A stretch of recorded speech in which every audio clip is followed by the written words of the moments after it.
हर्षकिरण news बातमीपत्रात आपलं स्वागत आहे।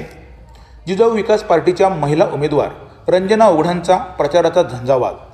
जिजाऊ सामाजिक संघटनेचे आरोग्य, शिक्षण आणि सामाजिक काम विधानसभेच्या निवडणुकीत शहापूरकरांवर जादू करणार का?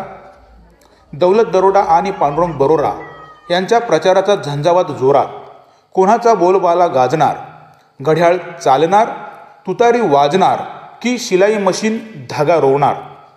135 अज विधानसभा मतदारसंघात जिजाऊ विकास पार्टीने रंजना ओगडा ह्या महिला उमेदवार देऊन मागील 40 वर्ष शहापूर विधानसभा लोकप्रतिनिधी पुढसत्तेला शह देण्याचा जिजाऊचा मानस आणि नवीन चेहरा अपेक्षित असलेल्या शहापुरातील जनतेचे स्वप्न साकारले जाईल का, हे शहापूरकरांच्या हातात आहे।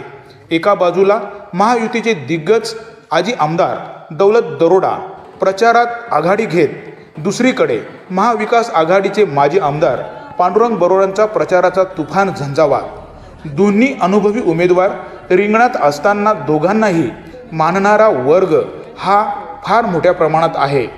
आजी माजी आमदारांनी प्रचाराचा नारळ वाढविल्यापासून तालुक्यातील गावागावात कानाकोपऱ्यात प्रचाराची रणधुमाळी रंगताना दिसत आहे। महायुती विरुद्ध महाविकास आघाडी अशीच चर्चा बोलली जात आहे, परंतु एक सूर नवीन चेहरा असाही बोलला जात आहे। त्यातच जिजाऊ विकास पार्टीने महिला उमेदवार रंजना ओगडा यांना उमेदवारी देऊन नवीन चेहरा देण्याचे व्यूह रचना आखली।